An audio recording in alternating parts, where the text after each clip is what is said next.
네, 이건머니 196회 시작하겠습니다. 저는 진행을 맡은 김범주 기자고요. 네, 손승욱 권혜리 기자 나와 있습니다. 네. 안녕하세요. 지난주에 말씀드리기로는 저희 셋이 이번 주에도 얼굴을 보일 수 있을까?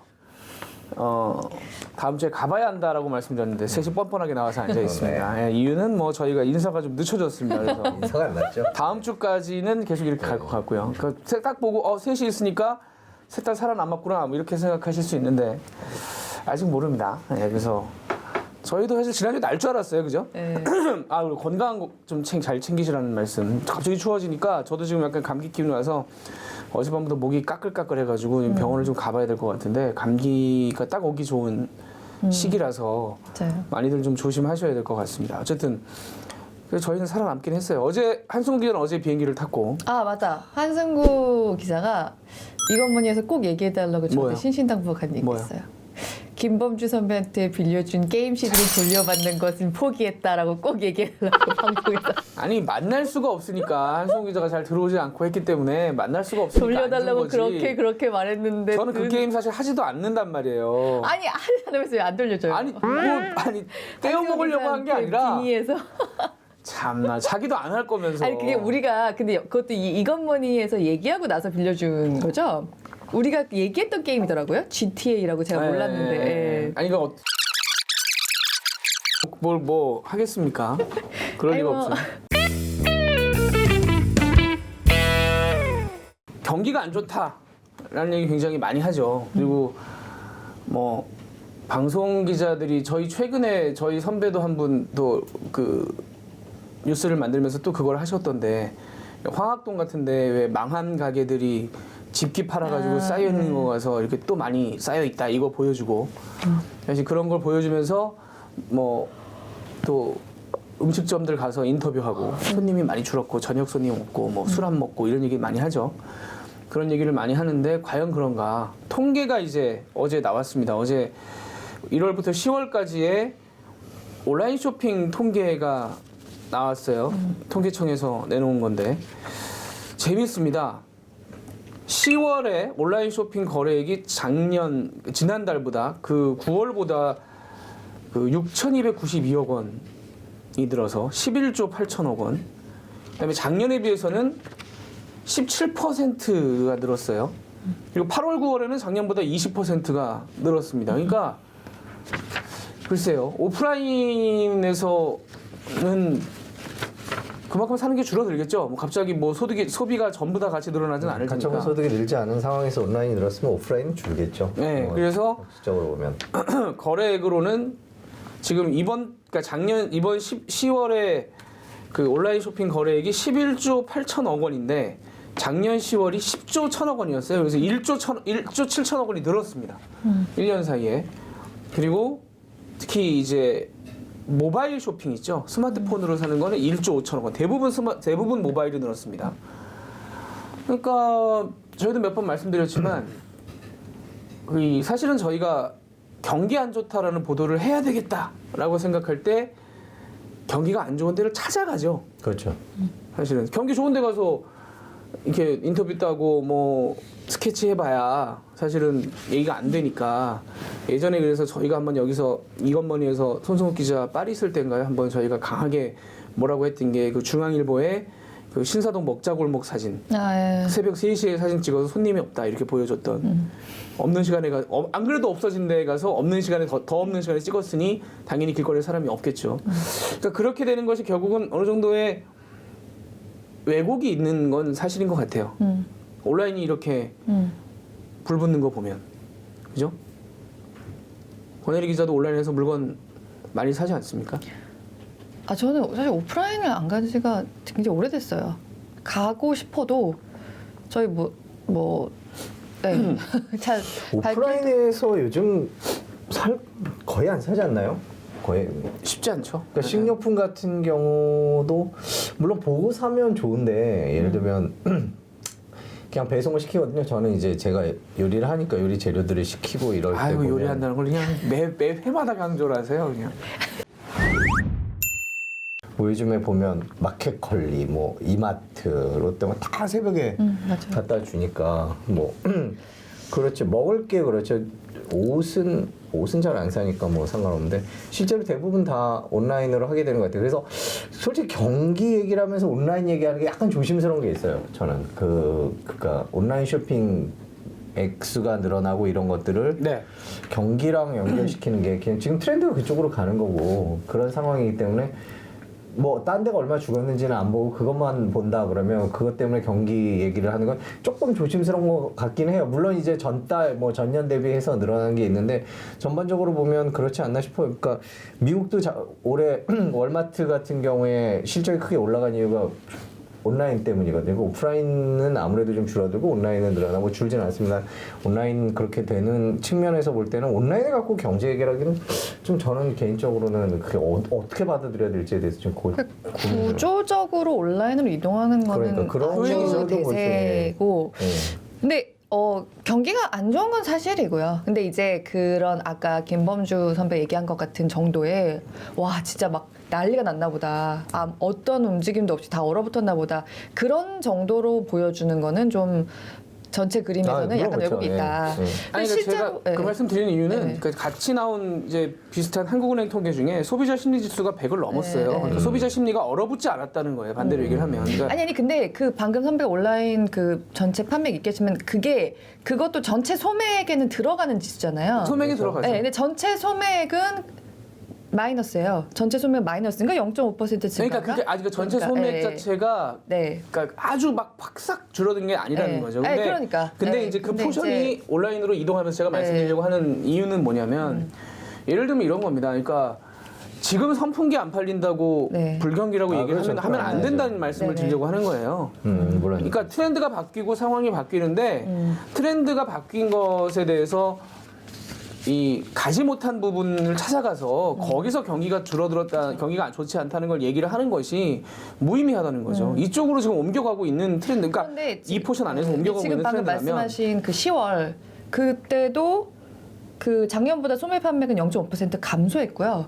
9월에도 2.3%가 전체 줄었어요. 온라인 포함해서. 그러니까 지금 소비가 부진한 면인 거는 분명히 존재를 하는 거고요. 근데 방금 선배 얘기한 대로 조금 요새 그 소비자 심리 지수가 좀 이렇게 좋아지고 있잖아요. 그래서 뭐 경기가 바닥이냐 아니냐 이런 얘기 나오는데 어쨌든 그거는 조금 호전되는 일단 심리 지수는 호전되는 좀 약간 양상을 보이고 있고 그리고 동행 지수보다 경기 선행 지수가 조금 좋아지는 모습을 좀 보이고 있다. 그런 면은 분명히 있고 그러나 지금 부진한 거는 맞는데 그런 정도로까지로 정말 부진해서 정말 이제 난리 나기 일부 직전인 상황인 것이냐 그 소비에 아니 그러니까 제가 돌아가는 드리는 게 말씀은 그건 소비가 네. 좋다라고 좋다라고 말씀드리는 게 아니라 네네. 소비가 줄어들었죠. 줄어들었는데 줄어드는 와중에 그 안에 있는 포션에서도 또 오프라인은 더 줄어들고 있으니 그렇죠. 예. 근데 거기 계신 분들이나 그걸 바라보는 분들이 오프라인 죽는다라고 외쳐본들 제가 저번에 이제 그 양갱도 한번 말씀드렸죠. 미국의 그 민주당 대선 후보 중에 그 얘기를 예. 하는 사람이 있다고 네네네. 말씀드렸죠. 미국에서 이미 뭐 두드러지게 보여주는 현상인 거고 근데 우리나라에서 그 얘기를 하는 분들이 없어요. 계속 뭐 예를 들면 자영업을 계속 키워야 된다. 자영업을 위한 대책이 뭐가 있냐라고 계속 얘기를 하시거든요. 근데 저쪽에서 장강의 물결이 밀려오는데 누구 사람이 인위적으로 그거를 자영업을 그러니까 우리가 흔히 알고 있는 일반 음식점들이나 혹은 뭐 옷가게나 아니면 로드샵 하는 화장품 가게나 이런 걸 살리기 위해서 정책적으로나 다른 방법으로 이렇게 뭔가 밀어줄 수 있는 방법이 없다라는 거예요, 특별하게.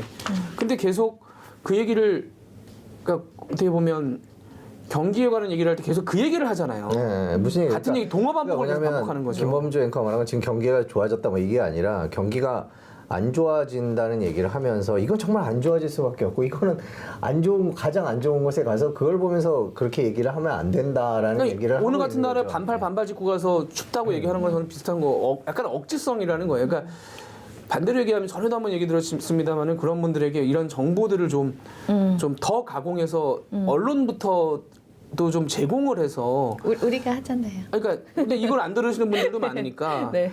그런 가게를 지금도 만약에 저도 가만히 생각해 무슨 봤어요. 방송에서 그게 나왔어요? 네? 무슨 방송에서 저희가 그 황학동 그걸 했어요? 아니요. 뉴스 스토리에서 예. 그래서 저도 이렇게 가만히 누워서 한번 생각을 해봤어요. 만약에 저보고 지금 회사를 나가라고 한다. 나가야 될 상황이 됐다.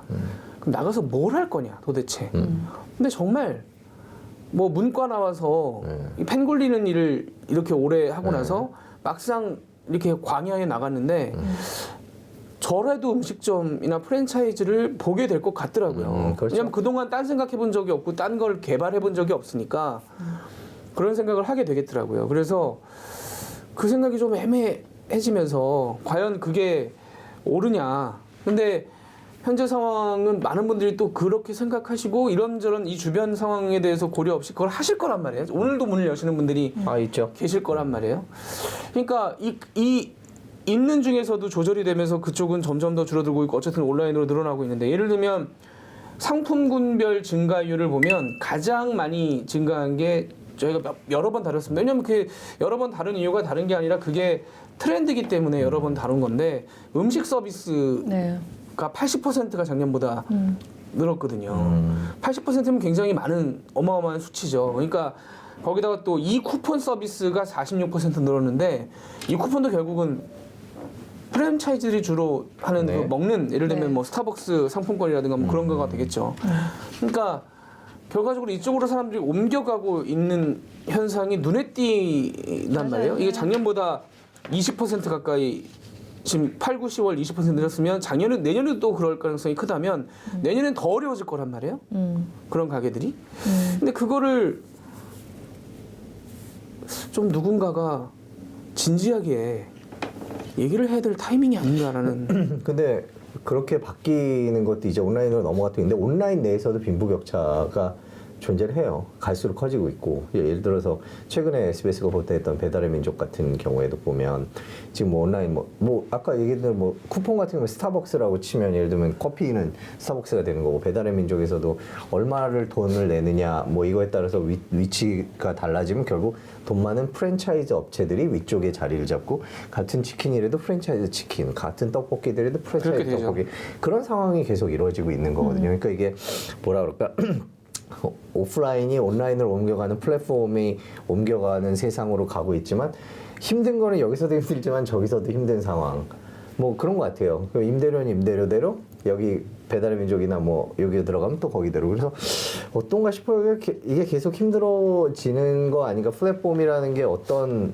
뭐 또 기회 뭐 자영업자들이나 이런 분들한테 그 역전의 기회 이런 것들을 제공할 수 있을까라고 보면 지금 현재 상황은 그런 것 같지도 않긴 해요. 저는 개인적으로. 그러니까 사실은 지금 제가 이제 배달앱 얘기를 몇 번 드렸습니다만은 특히 요새 배달앱 특징 중에 하나가 그 치킨데이 같은 걸 하거나 네. 뭐 빵데이, 빵집데이 이런 걸 할 때 쓰시는군요. 네. 프랜차이즈들하고 협상을 해서 결정을 그렇죠. 한단 말이에요. 그렇죠. 그래서 예를 들면 무슨 치킨 그러면 5,000원 할인 그러면 프랜차이즈 본사가 상당 부분 반 이상 반 부담하고 여기서 반 부담하고 이런 식으로 간단 말이에요. 그러니까 그렇게 되고 나면 이거는 물론 그런 가게들이 상당히 많이 줄긴 했습니다만은 개인이 하시는 치킨집들은 더 힘들어지는 거예요. 여기서 밀리는 거고. 그러니까. 그다음에 그 또 뭐 빵집들도 개인이 하는 빵집들은 또 줄어드는 거고. 그러니까 그렇게 생각해 보면 이게 더 점점 더 쏠리겠구나. 그게 그 복합적으로 지금 상황을 보고 얘기를 해야 되는데. 그러니까 지금 이제 경기 분석이 온라인 쇼핑 거래 증가가 어떤 식으로 이루어졌는지에 대해서 꼼꼼히 들여다볼 필요가 있을 그러니까 것 보통은 같아요. 지금까지는 예를 들면 네. 자영업을 한다거나 뭐 프랜차이즈를 한다 그러면 이 가게를 내는데 목이 좋냐, 그렇죠. 상권 분석 이런 정도에 사실은 그쳤는데, 그러니까 제가 지지난 주인가도 한번 다루고 싶었던 내용이 저희가 이제 이번 한 1년 사이에 굉장히 많이 했던 얘기라서 좀 넘어가긴 했었는데. 정부가 그 발표를 한 적이 있어요. 그 인구 구조 때문에 네. 공무원이나 고용하는 것도 바꾸겠다. 공식적으로 이제 그걸 검토한다. 교사를 줄이고 뭐 이런 쪽으로 가겠다. 지금 공무원을 정부가 더 뽑겠다는 입장임에도 불구하고 교사는 줄이겠다라고 공식적으로 이제 검토에 들어갔단 말이에요. 네. 그러니까 정말 고려해야 될 게 많아진 세상이거든요. 옛날에는 그냥 확장 일변도였기 때문에. 수축 사회라는 요즘에 그렇죠. 말이 나오면서 이제 수축 사회를 와 관련된 책들도 많이 나오고 옛날에는 그게 첫 번째 고려가 돼야 인구도 되겠죠. 늘고 뭐 경제도 커지고 사람도 뭐 어쨌든 간에 점점 더 갈 데도 많아지고 하니까 이게 그냥 그런저런 걱정할 것 없이 그냥 열심히 하면 돼 한번 해보자 이거였다면 지금은 정말 여기가 꾸불통 여기가 꾸불통 막 줄어드는데 그런 큰 그림 없이 그냥 덜컥 예를 들면 뭐 자영업에서 뭐 바르다 김 선생을 여기다 내면 학생들이 많이 다니니까 여기서 그냥 뭐 왔다 갔다 하면서 간식으로 먹겠지. 만약에 이런 식으로 생각하고 접근을 한다면 이게 이제 여러모로 진짜 어려워지는 이 거죠. 자영업 문제는 이게 왜 그 옛날 그림 같은 데 보면 뱀들이 뱀 세 마리가 이렇게 서로 그 머리가 꼬리를 물고 이렇게 왜 계속 그게 정말 저는 떠올라요.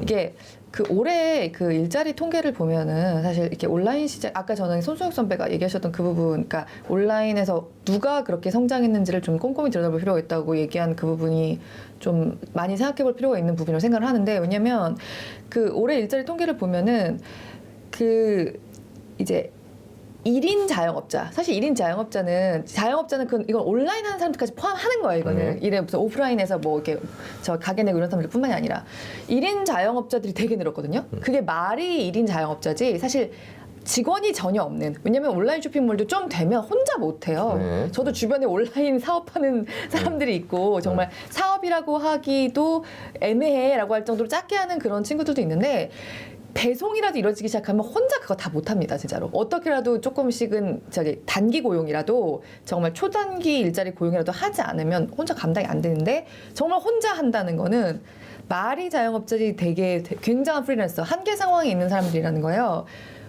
그런 사람들이 되게 늘었어요. 늘었어요. 올해 맞습니다. 늘었어요. 네, 많이 늘었어요. 그러니까 그거는 온라인의 구조가 변화한다고 해서 사실 이 전체로 봤을 때 온라인이랑 오프라인 자영업 다 합쳐가지고 그런 사람들이 줄고 초단기 일자리일지언정 조금이라도 고용해서 하는 사업을 하는 사람이 많다고 하면은 봐라, 이건 지금 새벽 3시에 신사동 먹자골목 가가지고 그거는 아니지 않냐라고 하는 말이 맞을 수 있는데, 사실 이 그림도 같이 있는 상황은 분명하거든요. 근데 또 여기서 좀 굉장히 드리 어려운 말씀이, 근데 사실 우리나라는 진짜 자영업 비율이 높아요. 온라인 포함해서.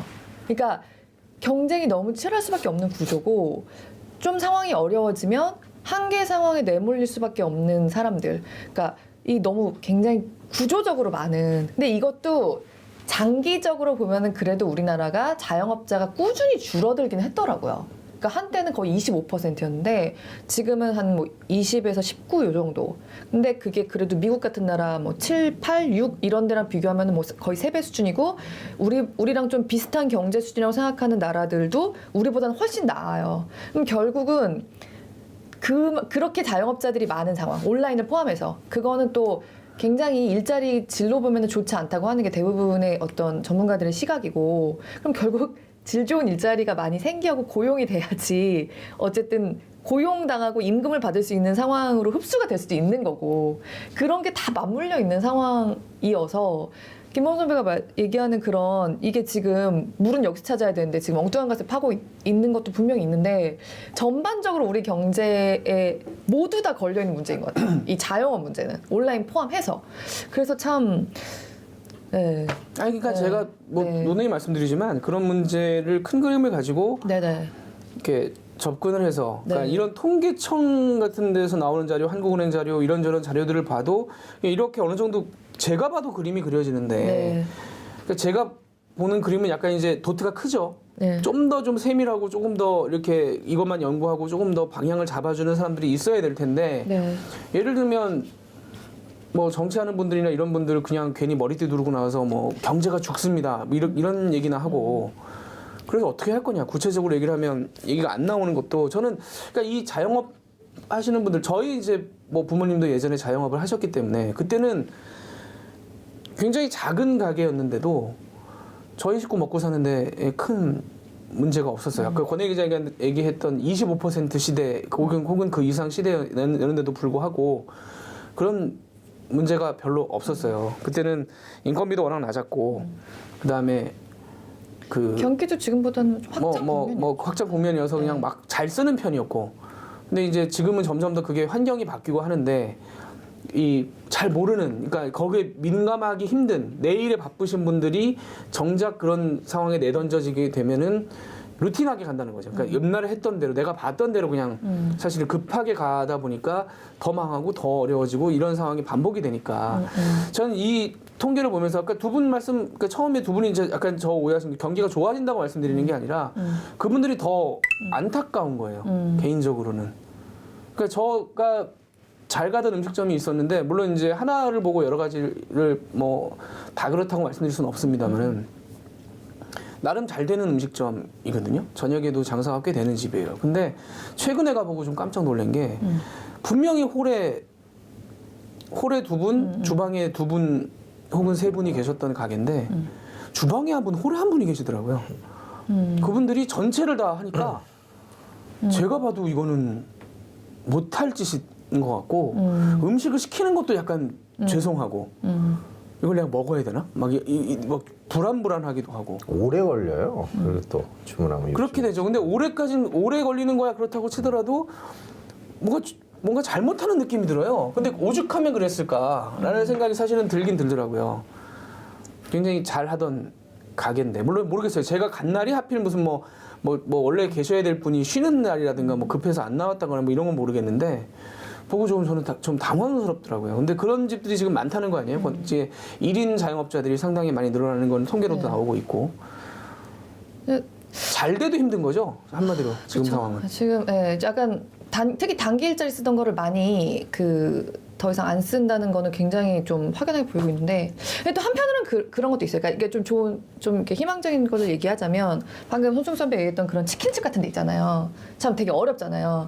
근데 이것도 이제 연령으로 넘어가면 조금 그렇긴 하지만 전에 그 손승 선배 오시기 전에 우리가 좀 잠깐 얘기했었었는데 공유 주방 얘기하면서 얘기했었었는데 사실 좀 연세가 좀 있고 그런 분들은 이게 사업하던 방식, 그 조리하던 방식 이런 거 바꾸기 되게 어렵기 때문에 그분들한테까지 적용이 될 수 있는 건지는 모르겠지만 요새 그 젊은 사람들 같은 경우에는 창업을 할 때 굉장히 초기 돈 적게 들여가지고 공유 주방에서 요리하고 그다음에 자기 자본도 되게 적게 쓰면서 말하자면은 조금 안 된다 싶다거나 내가 메뉴를 바꿔야 되겠다거나라고 했을 때 빨리빨리 큰 손해 없이 이동할 수 있는 그런 식으로 창업하는 사람들도 꽤 있고 그러면은 그들이 초기에는 좀 어려울지 몰라도 약간 정말 일단 자영업을 시작했다가 망한다고 하면은 뭐 1억은 기본 까먹는 그런 또 지경은 안 갈 수도 있게 사업을 시작했다 빠지는 사람들도 또 있기는 있는 거거든요. 그러니까 방금 선배 얘기한 것 같은 그런 동네치킨집 정말 사장님께는 너무 먼 얘기처럼 들릴 수도 있겠으나 또 그렇게 변하고 있는 것도 분명히 있긴 있으니까 또 그런 생각도 좀 들고요. 그럼 소비가 뭐 좀 지수가 좀 올라가고 내려가고 뭐 큰 차이는 없는 것 같은데 보면은 그런 소비 상황에서 시장은 빠르게 재편되고 있고 빠르게 재편된 그 이제 시장 뭐 예를 들면 음식으로 우리가 따지고 보면 자영업이랑 음식을 따지고 보면 뭐 배달의 민족이든 요기요든 배달통이든 이런 세계 업체가 꽉 잡고 있는 이 상황에서 이 안에서도 역시 자본의 논리가 이루어지고 있는 그런 상황이거든요. 그러니까 보면은 자영업자다. 근데 뭐 예를 들어 50대, 60대 자영업자다 그러면은 일단 현실에서 어렵고 그럼 배달의 민족 그렇죠. 한번 해볼까? 근데 거기도 돈이 또 들어가고 그러니까 이게 그리고선 권혜리 기자는 공유 주방 같은 젊은 뭐 이런 게 가벼워진다. 정말 미칠 노릇이죠. 진짜 그죠? 미칠 노릇이죠. 아니 근데 또 상황이. 저도 이제 배달에 엄청나게 쓰는 사람으로서 그 생각 들더라고요. 이 플랫폼 경제라는 게 되게 무서운 게 일단 한 번 깔면요. 진짜 웬만큼 잘해갖고는 뒤집기가 힘들어요. 그러니까 소비가 좀 좋아지더라도 그 이익이 어디로 가냐면 매출은 말한 대로 배달의 민족 이런 데서 매출이 일어날 수 있는데 실제 돈을 누가 갖고 가느냐 누가 갖고 가느냐를 놓고는 플랫폼 회사가 갖고 가는 거거든요. 물론 그게 돼 있어요. 미국도 플랫폼 회사들이 다 갖고 가기 때문에. 근데 플랫폼끼리도 먼저 간 사람이 왜냐하면 저는 배달의 민족 사람들도 알고요. 제가 미리 오해하실까 봐 얘기를 하는데 고루고루 취재를 했어요. 어느 쪽에 더 특별히 마음이 있어서 한 얘기가 아니라 저는 사실 집에서 우버이츠를 썼었어요. 우버이츠 근데 얼마 전에 사업 접었잖아요. 우리나라에서. 그러니까 배달의 민족이 쫙 깔고 있는 상태에서는 우버이츠가 들어는 왔는데 저는 3개 다 써보고 제 생각에는 왜냐면 저도 이제 시켜 먹는 것만 시키니까 그 우버이츠에 다 그게 그 가게들이 들어와 있었기 때문에 계속 그렇게 쓸 수가 있었던 거지만 저한테는 우버이츠가 가장 편하고 가장 좋았어요. 소비자로서. 네네네. 그런데 배달의 민족이 플랫폼을 쫙 깔은 시장에서 결국 버티지를 못하고 나가더라고요. 그 정도로 이 온라인 시장 플랫폼 경제도 먼저 간 사람을 넘기가 그렇게 힘들다. 내가 딱히 우버이츠가 더 좋아서라기보다 난 일단 배송료가 제일 쌌고요. 저한테는 여러 가지 좋은 점이 있었음에도 불구하고 그 먼저 간 선두주자의 그거를 뒤집기가 그렇게 힘들더라. 그들도. 심지어 우버는 미국에서 자기 나름 노하우가 있는 회사인데도 불구하고 그런 것도 있고. 배달은 우리가 잘하죠. 근데 또 약간 거기서 조금만 더 프로미징한 걸 얘기를 하면은 죄송합니다. 제가 뭐 하는 걸 얘기한다고? 제가 지금 네. 약간 흥분하다 네. 보니까 네. 말이 좀 풀어 뭐 조금 약간 희망적인 얘기를 예. 좀 해보면은 근데 이제 제가 그때 공유주만 갔을 때요. 그때 왜 그 건물주와 임대료 분쟁으로 사실 남편은 감옥에 들어가 있는 그 모 분식 그분 사장님도 와 계셨지만 기존의 오프라인에서 장사를 하다가 잘 안 돼서 접었는데 거기서 재기를 꿈꾸고 있다. 그런 중년 사장님들도 몇 분이나 계셨어요. 그러니까 물론 정말 바다의 한 물방울 정도겠지만 이 그 자영업자들 어려운 분들 많은 가운데서 그래도 이제 진짜 초기 단계잖아요, 정말로. 이제 공유 주방이라든가 아니면 조금 자본을 적게 들이고 약간 창업했다가 빠질 수 있는 이런 노하우 같은 게 알려지기 시작한 게 되게 초기 단계니까 뭐 젊은 사람들이 좀 더 유리한 거는 분명히 맞겠지만은 그래도 좀 나이가 있으신 분들에게도 그렇죠. 근데 기회가 없는 건 아니다라고 생각하고 싶은 거죠. 나이의 문제는 아니에요. 나이 문제 네. 아니에요. 근데 대부분 이제 일하시는 분들 보면은 이제 조그마한 가게다 우리가 분식집이다라고 생각을 해보면 거기에 이제 재료를 납품하는 또 조그마한 영세한 또 그런 분들도 있고 그래서 이게 우리가 어떻게 해야 되나라는 생각이 항상 드는 것 같아요. 이제 그분들이 온라인으로 옮겨가도록 해야 되나? 뭐 정부 입장에서 뭐 어떤 정책을 해야 되나? 뭐 지금은 아무 정책이 없죠. 사실은 무방비 그러니까. 상태인 그러니까 거죠. 그 말씀을 드리는 거예요. 네, 그러니까 저도 이제 그 아까 김범주 앵커 했던 얘기 그 얘기인데, 그러니까 이런 뭐 권혜 기자 공유 주방 얘기를 했고, 그러니까 뭔가 좀 가벼워져야 되고 배달이나 뭐 이런 것들에 대해서도 뭐 특화가 돼요. 요즘에 배달시켜 보면 떡볶이든 뭐든, 그러니까 예전에는 왜 플라스틱에다 이렇게 비닐 눌러서 왔잖아요. 근데 요즘 보면 되게 경쟁력 있게 그럴 듯하게, 그러니까 포장. 뭐 그렇다고 해서 뭐 포장에 막 공을 들인다는 게 아니라 왜 또 요즘에는 그런 데다가 많이 쓰면 또 욕하잖아요. 그래서 그런데 친환경적으로 이렇게 탁탁탁 해서 이렇게 오는 거 보면 그것도 있어요. 저기 뭐야 경쟁력이 여기서도 진짜 경쟁이 정말 심해지는구나. 배달 음식 올 때 이렇게 포스트잇이나 스티커 같은 걸로 이렇게 맞아요. 글씨 써서 오는 거 네. 있어요. 이렇게 그러니까. 뭐 이렇게 시켜줘서 감사하고 뭐 이건 서비스로 드리는 겁니다. 그 스티커를 팔더라고요. 손편지 모양 진짜요? 스티커를 그 사장님이 쓰신 쓴 거 게 아니에요? 아니에요. 아, 그래? 오. 그거 언제 바쁜데 그거 쓰고 있어요. 그 스티커를 팔더라고요. 그걸 떼서 붙이는 거예요. 근데 예를 들면, 그러니까 그런 데를 또 시키게 돼요. 그러니까 이제 뭐 이런 식의 경쟁이 또 이제 오프라인에서 벌어졌던 것이 온라인에서 벌어지고 있는 상황이고, 이건 빠르게 이동하고 있는 것이고, 이제 더 이상 이걸 뭐 대세가 아니기 때문에 지금 뭐 그런 얘기도 나오잖아요. 뭐 대형마트 주말에 왜 그 안 하잖아요. 일요일 날 이렇게 안 하는 건데 그 무슨 의미가 있냐, 이제. 의미 없죠. 다 이제 뭐 가서 사는데. 아니 그 저는 옛날 이것머니에서부터 말씀드렸지만 그건 저는 의미가 없는 맞아요. 그냥 네. 화풀이 하는 거지. 맞아요. 그걸 맞아요. 문을 닫는다고 해서 사람들이 타고 근데 우리가 자꾸 이렇게 이제 또 불공평이나 이 그 온라인에서 이렇게 하면 이게 또 규제로 들어올까봐 이게 조금 더 규제 걱정이- 못할 방법이 없죠. 이거는 규제할 방법이 없죠. 어떻게 규제할 겁니까? 뭐 배달앱은 뭐 매주 일요일마다 서버를 닫으라 그래요?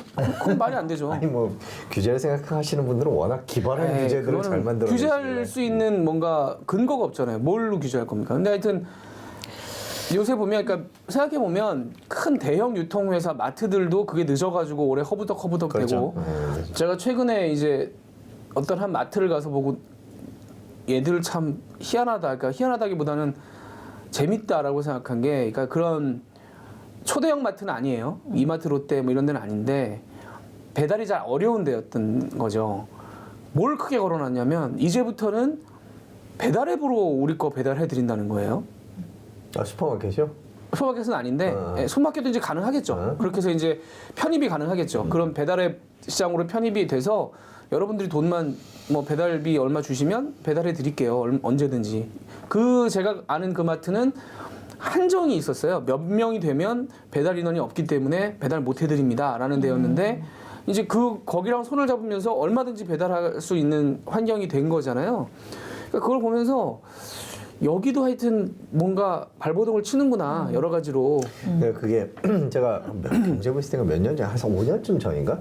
예, 강남 지역의 식당들을 배달해주는 배달 앱을 개발하는 친구를 하나 만났어요. 젊은 사장이었는데 그 친구는 이제 강남 서초 뭐 일단 그 지역에서 시작을 했어요. 강동구도 했나 송파구까지 했나? 근데 거기서 하는데 이른바 정말 유명한 식당들 있잖아요.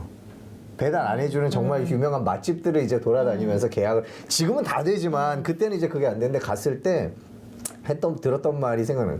우리는 그런 배달 같은 거 안 해. 우리 배달 안 하고 그게 무슨 그래서 대대적으로 선전한 게 한 군데 사장님이 해주셨다 그러면서 되게 유명한 곰탕집 얘기를 하는 거예요. 시내에 있고 여의도에 있고 강남에 있는 세 군데 있는 곰탕집인데 그 곰탕집에 강남점 사장님이 오케이를 해줘서 우리 앱에서는 이 곰탕을 시켜 먹을 수 있어요. 이거 막 자랑하던 시절이었고 그때는 아무도 안 해준다 그랬던 시절이었던. 그러니까 영업하려고 가면 영업사원들이 다 문전박대를 받던 그런 시절인데 지금은 그게 아니라 아니죠. 네, 그게 오히려 입장이 반대로 된 그런 상황이니까 그 4, 5년 사이에 진짜 확 바뀌었기 때문에 계속 더 빠르게 바뀔 거거든요. 이제 어떻게 해야 될까 그런 생각도 이젠 그러니까 뭐 전국의 골목에 백종원 씨를 파견할 수도 없고 그러니까 현실적으로 저 입장에서는 참 그러니까 저희가 파견한 겁니까? 아니 뭐 SBS가? 예. 어쨌거나 예. 전국의 골목시장에 전국의 골목에 백종원 씨가 가실 수 있다면 어느 정도 해결이 될지 모르겠는데, 그러니까 이제 곧 저희 회사에서 또 하는 그 백종원 씨가 또 하는 프로가 하나 더 있어요. 아, 네. 그래요? 각 지역에 가가지고 지역 특산물을 가지고 그 휴게소에서 음식을 만들어서 파는. 이제 휴게소에서 그러니까 이제 이 지역의 특산물 가지고 이렇게 음식을 만들어서 파니까 많이 드세요. 뭐 이런 걸 백종원 씨가 하는데, 백종원 씨는 저희랑 주로 하죠. 네, 저희랑 주로 하고 TVN하고 이제 감사한 일이에요. 스트리트 네. 푸드 파이터 이런 건 TVN하고 하시는데 돈 많이 들어가는 건 거기랑 아직 돈 안 되는 거예요. 감사한 일이에요. 근데 그걸 보면서 드는 생각이, 백종원 씨가 가도 저런데 우리나라에서 제일 하여튼 그런 마케팅, 음식 마케팅이나 뭐 이런 거에 대해서 제일 잘 안다는 분이 가서 해도 저런 상황이라면, 이렇게 또 트렌드가 빨리 바뀌고 있는 상황에서 그러니까 자영업 대책을 한번 정부가 종합적으로 한번 고민해 볼 필요가 있을 것 같아요. 지금 자영업 현황을 조금 더 자세히 파악하고. 아니 정부보다는 저는 정당이, 왜냐하면 정당이? 예. 아니 권력을 주겠다는 사람들이잖아요. 그러면 그냥 무의미한 무슨 살리겠습니다 이런 구호 말고 정당이 정책 연구를 해줘야죠. 정책 연구 안 하고 맨날 이상한 그 싸움박질에 몰두를 하니까. 그리고 사실은 정책에 몰입하는 분들을 또 언론들도 상당히 조명하지 않고 사실은 그건 커요. 언론이 정책과 관련돼서 훌륭한 정책을 내거나 열심히 하는 의원들을 잘 조명하지 않는 문제는 있어요. 앞에서. 제가 주말 뉴스에 그걸 하자고 주장을 한 적이 있어요. 정책을 좋은 걸 낸 공무원 혹은 뭐 국회의원 혹은 뭐 이런 걸 잘했던 어떤 뭐 단체 이런 데를 뭐 매주 하기가 어렵다면 부정기적으로라도 좀 띄워보자. 아니 이게 우리가 실생활에 우리의 와닿는 것들을 누가 잘해. 예를 들면 이제 그 뭐 추울 때나 더울 때나 버스 정류장 같은데 이렇게 텐트 치는 건 요새 유행이잖아요. 그렇죠, 근데 그걸 시작한 처음 데가 한 사람. 따로 서초구죠, 있단 말이에요. 네. 따로 있단 말이에요. 예를 들면 그다음에 그 왜 거리에 그 은행 한번 해볼까요? 은행 열매 떨어지는 거 있잖아요. 네. 은행 열매 떨어지는 게 지나가면 다 밟으면서 냄새가 나잖아요. 거기 망을 친 데가 있어요. 물론 그게 좀 나중에는 효율적이냐 이런 논란도 있긴 했습니다만은 바닥에 안 떨어지게 냄새 나니까. 혁신을 하려고. 그러니까 뭔가 그런 고민들을 하는 분들이 계신 거 아니에요. 그러니까 저는 그게 되게 그런 걸 잘한다라고 박수를 쳐줘야 그분들이 더 할 텐데 지금은 자영업 대책을 정부에서 누가 너 해봐 그러면 또 뭐 어떻게 하라고 나보고 이렇게 나오지. 야 이거를 내가 정말 한번 진짜 반짝하는 거 내서 한번 바꿔보겠어라고 하는 사람이 저는 안 나올 거라고 생각해요. 정부에서는 워낙 속았기 때문에. 자영업 정책을 그래서 공무원들한테 맡기면 신물 난다고 그럴 것 같아요. 아이디어가 있더라도 이걸 뭐 한 부분에 있는 사람이 나와서 다른 부처 것까지 건드릴 수도 없는 거고, 정말 이건 위에서 누가 생각이 있지 않은다면. 그래서 오히려 선거도 있잖아요. 총선도 있잖아요. 대선도 있을 거고, 오히려 정당에서 돈 갖고, 정당의 돈 우리가 국민들 세금으로 많이 주잖아요. 그럼 그걸로 정책 기능을 좀 강화해서, 예를 들면 여의도 연구원 이런 데서 여론조사 엄청 돌립니다. 그 돈 가지고 누가 이길까? 그런 니들이 잘하면 이겨요 그냥. 그런 거 아닙니까? 잘 못하니까 지는 거고. 그러니까 정책을 어떤 걸 내면 사람들이 오히려 받아들일 것인가에 대한 여론조사 혹은 그런 데 대한 연구비로 활용하는 거, 이런 걸 좀 해서 정말 그냥 경제를 살리겠습니다 이런 뻔한 소리 말고 요렇게 지금의 문제는 요거고 이렇게 급격하게 변하고 있기 때문에 여러분들이 가게 아침부터 새벽부터 시장 가서 재료 좋은 거 골라와서 언제 손님 오나 문만 보고 오매불만 기다리다가 또 막 재료는 재료대로 뭐 못 쓰게 됐고 손님은 안 들어가고 속상하고 이런 문제들을 이렇게 풀어보겠습니다라고 좀 조곤조곤 좀 알아듣기 쉽고 합리적으로 논리적으로 설명할 수 있는 그런 세력 좀 집단 있어야 되는 시기라고 저는 생각하고 이런 통계들 내년에 되면 저는 더 가팔라질 수도 있다고 생각해요. 내년 내후년 가면 갈수록 그때도 또 자영업을 살리겠습니다 이딴 소리는 하고 말 건지. 아니 심지어 미국에서도 이번에 블랙 프라이데이 지나고 나서 이제 블랙 프라이데이보다 사이버 원데이다 기사가 나오더라고요. 그러니까 옛날에는 서로 싸고 좋은 물건 빨리 찾아야겠다고 난투까지 벌어졌던 날인데 어차피 온라인이 있으니까 줄도 확실히 덜 서고 처음으로 이번에 온라인이 그 추월할 걸로 예상된다고 그러더라고요. 그래서 뭐 알고 있던 흐름이긴 하지만 새삼 더 그렇다는 생각도 약간 저도 들기도 했는데.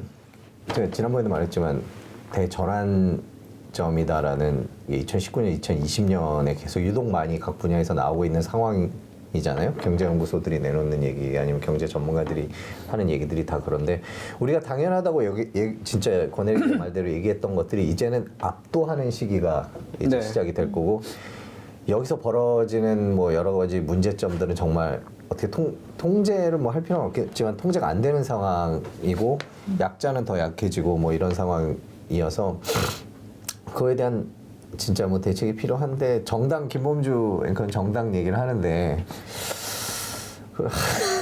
모르겠어요. 할지 모르겠는데 하여튼 뭐 정당이 그런 대책을 내놓더라도 언론이 관심을 안 가져주면은 그게 가장 큰 문제일 수도 있어요. 그러니까 언론부터 바뀌어야 된다. 아니, 바뀌겠습니다라는 얘기를 언론이 해야 관심을 되는데 가지면 정당도 바뀔 거예요. 그러니까 그렇지 않나 싶어요. 저희가 뭐 자기 자리에서 애쓰겠습니다만 이것 뭐니부터. 그러니까 당장 어제 기사만 봐도 나경원 대표가 뭐 잘려서 앞으로 누가 나오고 그 사람이 나오면 뭐 어떻게 권력 구도가 어떻게 되고 뭐 몇 자리를 원내대표가 자기 거니까 원내대표가 되면 자기는 공천 보장이고 자기 목소리도 몇 개가 나오니까 누가 뭐 더 하려고 그러고 어떻게 개파가 움직이고 사실은 정치부 인원이 몇 명 안 되는데 거기에 집중을 하게 되는 게 현실이거든요. 현재로서는. 그렇잖아요. 뭐 그런 뉴스도 있는 거고 뭐 그것까지 뭐라 그러지는 않습니다만은 저는 개인적으로 그러니까 조금 더 정책에 관해서 보다 필요도 있는 거고 또 그런 것도 있어요. 정책에 관해서 보다 보면 시청률이 안 나오더라. 뭐 그런 분석도 있긴 해요. 솔직히. 있긴 하죠. 근데 이제 경제나 이런 자영업자나 이런 자신의 삶과 관련된 문제들은 국민이나 시청자분들이 관심이 많은 거니까. 저는 반대로 그게 정책 관련한 그런 어려운 얘기들, 솔루션에 대한 그러니까 어떻게 하면 해법 이런 거에 대한 기사를 쓸 때 시청률이 안 나온다라고 하는 거는 그만큼 저희가 시청자들의 피부에 닿게 만들지 못했기 때문일 수도 있다고 생각해요. 네, 그러면 기사를 좀 저런 일이 정말 벌어지고 있어? 라는 느낌을 주는 어떤 메시지를 주는 방식과 그다음에 어떤 해법을 제시할 때 고리타분하지 않은 방법? 어떻게 보면 그동안 우리가 해법이라고 제시할 때 항상 좀 고리타분하게 끝냈잖아요. 전문가들은 이렇게 지적합니다. 보통 이렇게 그냥 끝낸다거나 주목됩니다. 저는 제일 싫어하는 말이. 약간 뉴미디어 활용해서 할 수도 있을 것 같고요. 사실 근데 중앙일보에서 때문에 우리 동네 의회 살림 그런 것도 반응 되게 그러니까 좋았어요. 이게 뭐냐면 제가 팔보채를 하고 있지만 팔보채 한 10분 떠들 수 있잖아요. 그러니까 예를 들면 민식이법 국회 상황 그러면 정윤식 기자가 가져가고 막 한참 얘기했어요. 이제 지상파는 그런 여건이 안 되기 때문에 그거에 대해서 충분히 소개해주거나 이런 건 안 되는 것 같은데 점차 이제 유튜브나 뭐 이런 인터넷 쪽에서 긴 기사들을 쓸 수 있는 공간이 나오면 그런 것들이 정책 기사나 그런 것들이 더 각광을 받게 될 것이고 만일 정말로 이 분야에서도 내년에 대전환점이 된다면 내년 총선이나 이런 데에 있어서는 조금 자기 동네나 자기 어느 정치인의 정책과 관련된 것들이 조금 더 풍성하게 서비스될 수 있지 않을까라는 생각을 하는데 그게 실제로 어떻게 영향을 미치느냐는 내년 봐야 되는 거죠. 그리고 그런 것들이 정책과 관련된 것들이 실제로 선거에 영향을 미쳤다라고 얘기할 때 이제 앞으로 비로소 아니 뭐 그렇긴 하죠. 저희가 선거 때마다 저희 회사가 앞장서서 그걸 하죠. 그 정책 네, 그걸 하죠. 시민단체하고 같이 하는데 저는 그것도 약간 표피적이라고 생각하거든요. 정말로 뭐 아예 점수를 매겨버린다든가 현실적으로 그게 선거법에 어긋나요. 어긋나요? 네. 승질나. 제가 그거를 제가 예전에 또 팟캐스트에서 비슷하게 한번 해본 적이 근데 그게 나중에 선거법에 어긋난다라고 해서 다 드러냈어요. 점수를 매기는 게 안 돼요. 언론사가 하는 게. 그러니까 하여튼 뭐 우리가 얘기하는 선거 얘기가 아니고 우리가 하고 싶은 얘기는 정책 얘기를 아니 그게 결국 선거랑 저는 직결되어 있다고 생각해요. 그렇게 나의 이익을 정말로 대변해주는 정당 저 정당이 가진 정책을 가면 내가 조금 더 뭐 회사에서든 아니면 나와서 자영업을 하든 뭘 하든 저 방향이 맞겠구나라는 정책을 가지고 우리가 얘기를 해야 되는데 결국은 선거 때 가면 딴 얘기하다 끝난단 말이에요. 그리고 그 당이 무슨 정책을 내놨는지는 다 까먹어요 또. 그러니까 그게 저는 악순환을 낳는다고 보고 그렇기 때문에 정당들이 노력하지 않고 정책을 내놓지 않는 거죠. 그 정부에만 기댈 수 있는 사안은 아니라고 생각하거든요. 정부는 예를 들면 당장 벌어지는 일을 막는데도 급급한 경우들도 있고 그다음에 칸막이들이 있어서 저쪽 얘기와 이쪽 얘기를 섞는 거가 굉장히 부담스러운 저쪽 부처 일인데 내가 감나라 배나라 할 수가 없잖아요. 네네. 실무자급에. 그러니까 그런 문제도 있고 그리고 정당이 해줘야 될 저는 몫이 굉장히 크다고 생각하는데 이 문제도 마찬가지고 그런 부분에 있어서는 우리나라 정당들은 한참 모자라다. 그건 진짜 언론의 관심과 시민의 관심이 같이 굴러가지 않으면 사실 안 되는 일인 것 같기도 하고요. 네, 정말. 하여튼 그렇습니다. 경기 바닥론에 대해서는 좀 경기가 바닥론이라기보다는 경기가 좋지 않은 건 맞죠. 근데 이제 바닥이 좀 계속 다시 바닥이- 말씀드리지만 계속 그 집기들 버린 데 가가지고 경기 안 좋다고 다시 해본들 돌아왔어. 그게 무슨 의미가 있냐는 거죠. 그래서 그 확증 편향만 할 뿐이지 전혀 도움이 되지 않는 저는 보도라고 생각해요. 그 태도 자체가. 그렇지 않겠습니까? 그 보도가 심지어 저희 8시 뉴스에 나가기도 했어요. 축약본으로. 근데 좀 답답하더라고요. 보면서 저는 개인적으로. 그래서 말씀을 좀 드려야 되겠다라고 생각을 했던 거고. 누가 저번에도 말씀해 주셨지만 말들이 굉장히 빠르다고 말 못하다 죽은 귀신들이 붙어가지고 그렇습니다. 이게 말하다 보니까 짤막하게 권혜리 기자가 친절한 경제에서 네. 얘기를 했던 그리고 또 들으시는 분들에게 실제로 어느 정도 도움이 될 수도 있는 카드 네. 연말정산. 활용법 연말정산에서 이제 한 달밖에 안 남아가지고 그래서 그 사실 12월에 이것저것 챙겨놓으면 필요한 좋은 것들이 많이 있잖아요. 네. 한 5분씩 말씀드릴까 싶기도 하고 약간 저는 다음 주에도 한 번 더 하려고 그러거든요. 네. 아니요 지금 일단 해야지. 이번 주는 네. 그걸 했어요. 그러니까 신용카드랑 체크카드 사용법. 근데 아시는 분들도 있는데 의외로 또 잘 모르시는 분들도 있어서 그 다들 아시다시피 소득공제는 카드 소득공제가 연말정산에서 비중이 가장 크게 차지하잖아요. 네. 그런데 그 소득공제는 일단 카드공제라고 할 때 연말정산에서 카드공제라는 용어는 내가 쓰는 모든 돈을 다 포함한다고 생각하시면 돼요. 신용카드뿐만이 아니라 현금영수증, 체크카드 다 포함하는 개념인데 일단 내가 올해 번 돈, 나의 연간 총 급여의 25% 이상을 써야 비로소 소득공제가 시작이 돼요. 그런데 그렇기 때문에 연말정산에는 그 소득공제율이 2배인 체크카드가 더 유리하다는 건 많은 분들이 알고 계신데 약간 이거를 조절해 쓰실 필요가 있다. 신용카드랑 현금과 그 체크카드를 어떻게 알 수 있냐면 내가 이제 올해 번 돈의 25% 가까이까지 돈을 썼느냐 이미 넘겼느냐 이런 부분을 좀 파악을 해서 남은 기간 동안에 이미 넘겼으면은 체크카드를 한참 좀 더 쓰시고 너무 많이 써가지고 왜냐하면은 소득공제도 한도가 있거든요. 그래서 소득공제 한도보다도 넘게 썼으면 그때는 다시 신용카드로 돌아오는 약간 이게 나한테 제일 유리한 방법이거든요. 근데 이걸 어떻게 알 수가 있느냐? 그 홈택스 이제 많은 분들이 쓰시는 국세청 홈페이지 홈택스 들어가면 올해 9월까지 나의 모든 그 신용카드, 체크카드, 현금 사용분과 작년에 나의 소득에 기초한 올해 나의 소득 추정치가 있어요. 그래서 딱 보면은 한눈에 볼 수가 있어요. 이거 국세청에 회원가입 안 하셔도 공인인증서만 내 PC에 깔려 있으면은 그냥 비회원 로그인 굉장히 쉽게 되거든요. 그거 보시고 일단 1인 가구 같은 분들은 사실 올해 번 돈 중에서 25%까지 안 쓰신 분들 많을 거예요. 혼자 사는 분들 이런 분들은. 그런 분들은 그냥 12월에도 계속 신용카드 쓰시는 게 제일 유리합니다. 왜냐면 뭐 저도 그런 거 쓰지만 가맹점에 따라서 할인 혜택 있고 신용카드는 포인트. 그게 포인트 또 있고 중요하네요. 마일리지 있고 네.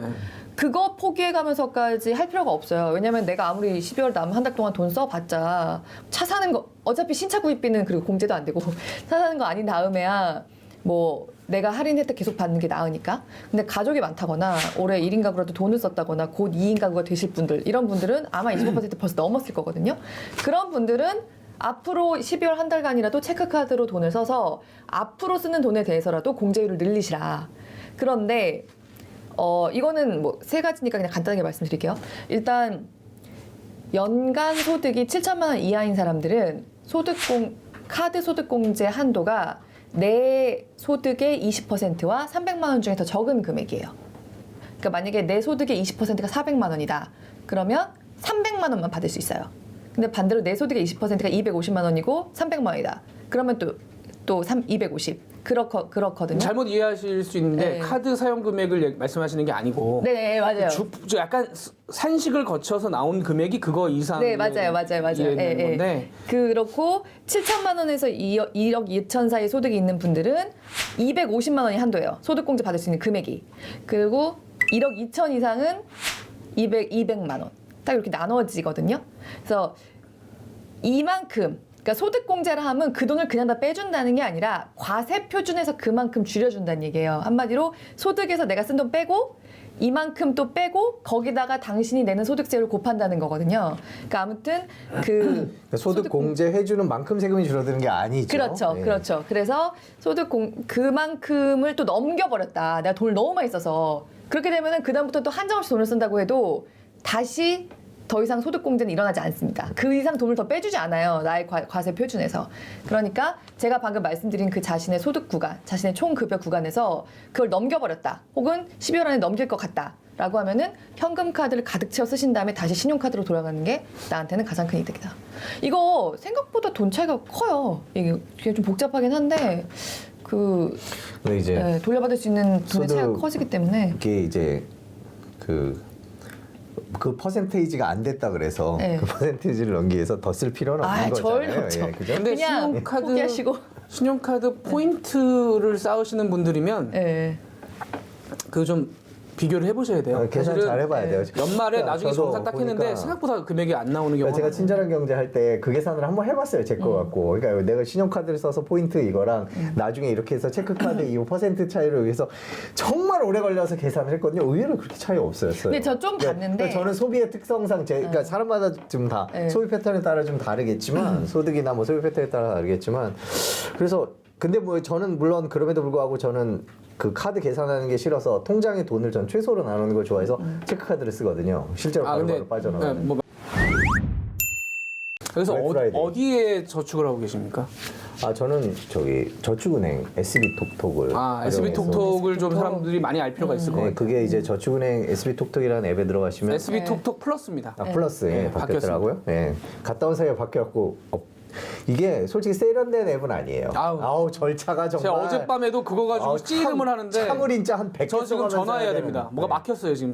뭐가 막혀가지고 아 정말 장난 아니에요. 제가 저 파리에서 하나 들다가 정말 죽는 줄 알았어요. 근데 한국에서도 마찬가지 절차가 필요한데 하는데 그걸 꾹꾹 참아가면서 몇 번 하다 보면 또 익숙해져요. 그거 해서 성질나서 하다 보면 못하겠던데. 하여튼 꾹꾹 성질은 참아가면서 납니다. 성질은 꾹꾹 나는데. 참아가면서 하면 거기 앱에 들어가면 그런 게 있어요. 이제 전국에 있는 저축은행들의 그 금리 일년이나 비교가 뜨죠. 금리 비교가 쫙 있어요. 그래서 제일 높은 것 중에 뭐 비슷합니다. 윗부분은 비슷한데 나는 그래도 이건 너무 처음 들어봐. 뭐 아니면 이거는 광고는 봤어. 뭐 어차피 5천만 원까지는 원이니까요. 정부가 보장을 하니까 그래서 그거를 가입을 하는 건데 예전에는 그거를 이제 돈이 모이면은 예전에 그랬어요. 제가 뭐 예를 들면 5천만 원까지 지켜준다 그러면 내가 그래도 열심히 모아서 한도까지 더 간 다음에 넣어야지. 그런데 요즘에는 그냥 돈이 좀 뭐 모였다, 뭐 보너스 나왔다. 그러면 그냥 그 돈을 거기다 그냥 1년짜리 넣거든요. 그래서 근데 이제 권일희 기자 얘기한 대로 좀 귀찮죠. 근데 제가 이제 어젯밤에 씨름했다는 게 만기가 돼서 찾을 때가 되니까 그래도 좀 뿌듯합니다. 이게 금액이 붙은 게 일반 은행하고는 좀 차이가 그렇죠. 크니까 차이가 크죠. 예를 들면 네. 어제도 제가 6개월짜리를 찾아봤는데 카카오뱅크가 1.2% 나오거든요. 근데 저축은행 중에 2.3짜리가 있어요. 근데 그건 약간 좀 요새? 예, 모르겠어요. 근데 아니 그게 제가 얼마 전에 1년짜리 6개월짜리가 2.3짜리가 2.3으로 뜨는데 그거 약간 좀 그거는 어젯밤에 확인을 못했고 보통 1.7, 1.8 이렇게 있거든요. 그러면 0.5% 차이만 해도 사실은 마지막에 그럼 딱 결과를 봤을 때는 좀 느낌이 다르거든요. 그러니까 저는 파리 가기 전에 마지막 연수 가기 전에 마지막에 또 어디서 했냐면 공항버스 안에서 하면서 갔거든요. 공항버스 안에서 이거 넣고 가야 되겠다고. 왜냐면 그때 되게 높은 게 나왔었거든요. 2점대 후반. 그때까지만 해도 지금 그런 게 간혹 눈에 띄어갖고. 가기 전이잖아. 프랑스 가기 전. 2월. 지금은 2.5, 2.4, 2.5 이 정도예요. 뭐 근데 저는- 그런 것도 없죠. 그 웬만한 미국에 주식 사서 뭐 배당 받는다 이렇게 말하는 분들도 뭐 4% 5% 얘기하지만 많이 받고 뭐 세금 떼고 뭐 이렇게 하면 2.5면은 물론 더 높았으면 더 높을 때는 좋았는데 그때 한동안 막 높았을 때는 막 2.9 막 이런 것도 그때도 있었는데 네. 지금 그런 건 없더라고요. 저는 그래서 요즘에 또 그 재미에 살고 있습니다. SB톡톡 플러스는 한번 깔아서 그렇지. 한번 해보시는 게 앞에다가 참을인자 크게 써놓고 네, 딱 승질납니다. 네, 승질. 뭐가 이렇게 많은지 하라는 것도 많고 뭐도 많고 뭐 정말 근데 전 단기간에 돈을 쓸 일이 좀 생길 수 있었고 목돈을 전 3개월짜리를 찾다가 네네네. 시중은행에서는 지금 시티은행 3개월짜리가 제일 높아요. 얼마예요? 1.45거든요. 1.45. 1.45. 3개월에. 그래서 일단 괜찮네요. 1.45면. 저는 그게 시중은행에서는 제일 높은 걸 확인하고 일단 제가 되게 단기간에 돈을 쓸 수 있어서 일단 거기 좀 아니 저축은행 같은 경우에 네. 뭐까지 가능하냐면 몇 월 며칠까지 예금을 하겠다 날짜 지정이 가능해요. 그러니까 달도 달인데 뭐 3개월 27일 이렇게도 가능합니다.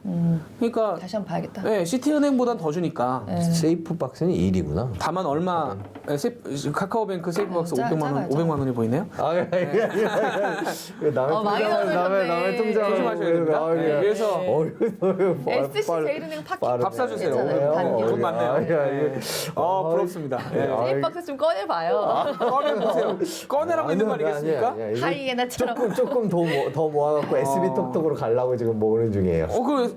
SB톡톡. 하여튼 저는 걸렸다. SB톡톡 플러스가 번거롭기도 하고 뻑뻑하기도 하고 어떨 때는 좀 짜증도 나긴 하는데 집어 던지고 싶어. 마지막에 딱 끝나서 해지해서 금액이 딱 뜰 때의 그 기쁨이 복리로 받아요? 네.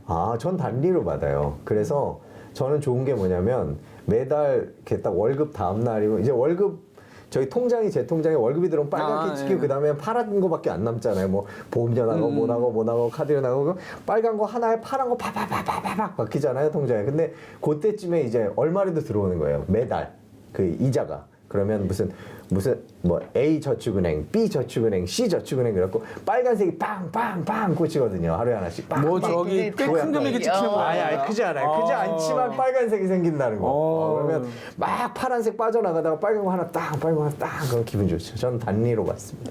저는 근데 한 방입니다. 뭐 복리로 받아야죠. 복리로 받는데 하여튼 어젯밤에 그래서 해지를 하는데 기분이 되게 나름 좋더라고요. 그래서 6개월짜리도 다시 한번 이제 바꿔서 넣었는데 조금 번잡하긴 합니다만은 재테크 할 때는 저는 꼭 필요한 앱이라고 생각해요. SB톡톡 플러스 한번 친절한 경제에서 한번 소개하셔도 괜찮을 것 같습니다.